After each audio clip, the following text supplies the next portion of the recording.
नियोजित शिक्षकों ने जब से नौकरी शुरू की तब से वो ट्रांसफ़र के प्रत्याशा में आज तक राह देखते रहे कि कब ट्रांसफ़र वाला एप्लीकेशन बनेगा और इसका इम्प्लीमेंटेशन तमाम नियोजित शिक्षकों पर होगा, लेकिन आज तक ये हो नहीं पाया। अब जाकर जब सक्षमता परीक्षा हुई तो उनको ये आस जगा कि एकमात्र यही परीक्षा है जिसे उत्तीर्ण करके हम अपने गृह जिला में जा सकते हैं। ये सोचकर सभी नियोजित शिक्षकों ने सक्षमता परीक्षा पास की और बहुत सारे नियोजित शिक्षकों को अपना गृह जिला मिल भी गया। लेकिन अब नियोजित शिक्षकों में दो खेमा हो गया है। वैसे नियोजित शिक्षक जिन्होंने सक्षमता परीक्षा का बहिष्कार किया, वो अब सक्षमता परीक्षा देने वाले शिक्षकों को कोस रहे हैं। इसी विषय पर सीधी बातचीत करने के लिए हमारे साथ मौजूद है परिवर्तनकारी प्रारंभिक शिक्षक संघ के प्रदेश अध्यक्ष आदरणीय वंशीधर ब्रजवासी जी। सर, इस चीज को आप किस तरह से देखते हैं कि जो लोग अपने घर में हैं और फिर भी वो परीक्षा दिए, तो इसका मतलब ये नहीं है कि वो गद्दार हो गए। हम उनको गद्दार कभी नहीं कह सकते हैं, परिस्थितियों के कारण उन्होंने दिया। इस चीज को समझना पड़ेगा। हमारे तमाम नेतृत्वकर्ता साथी इस बात को महसूस करिए कि इसके लिए जिम्मेवार हम नेतृत्वकर्ता है कि उन्होंने फॉर्म भरा है, उसके लिए वो शिक्षक जिम्मेवार नहीं है। जैसे एक कंसेप्ट है teachers students do not fail, teachers fail.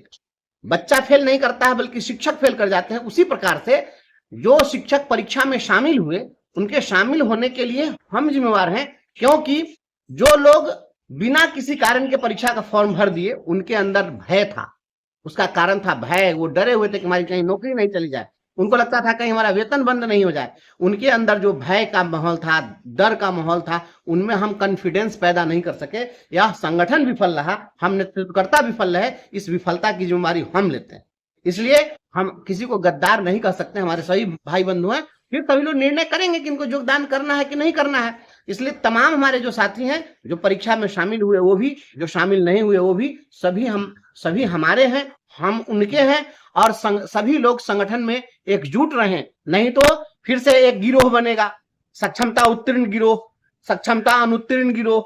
तो ये गिरोह बनेगा, अलग अलग गुट बनेगा, और सरकार तो यही चाह रही है। तो ये इस तरीके से किसी साथी को बंटने की जरूरत नहीं है। आप लोगों से मेरा करबद्ध अनुरोध है कि जिन लोगों की पोस्टिंग गृह जिले में हो गई है और घर से अगर बहुत दूर पदस्थापित थे, वो योगदान करें। उनको बहुत बहुत शुभकामना और बधाई है। उनके जीवन में इसी के माध्यम से खुशहाली आ रही है, तो आने दीजिए, कोई दिक्कत नहीं है। रही बात कि जो लोग सक्षमता परीक्षा नहीं दिए हैं और उनको राज्यकर्मी बनने की बात है, तो इस मुद्दे पर और भी बातें हैं। कल हम इस पर और बात बताएंगे।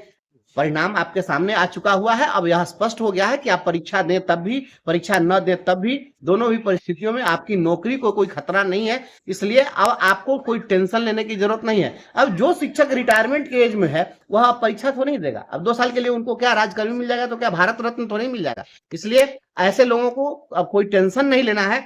टेंशन से आप मुक्त हो गए हैं, और अब बेहतरी के लिए हम लोग परीक्षा दें नहीं दें, क्या करें, इस पर हम लोग भी कुछ काम कर रहे हैं, कुछ विधि विद्ताओं से राय मशविरा कर रहे हैं। इसलिए तमाम साथी एकजुटता बनाए रखें, भाईचारा बनाए रखें, और सोशल मीडिया पर कम से कम आप सभी लोग एक दूसरे के खिलाफ न आप किसी को गद्दार कहिए, न कोई किसी को कायर कहे। आप सभी भाई बंधु हैं। सभी अपने बंधु बांधवों को मैं परीक्षा में जिनको नजदीक में मिल गया उनको बधाई। जो लोग परीक्षा का फॉर्म भर दिए, अपना सहूलियत देखते हुए उसके हिसाब से निर्णय करेंगे। और फिर आगे जो है हम अगले वीडियो में आपको हम बताएंगे कि हम लोगों को क्या करना चाहिए। आज हमारे कुछ अधिवक्ता लोग से रात में बात होगी, हम उन लोगों से राय मशविरा कर रहे हैं क्या क्या संभावना बनती है।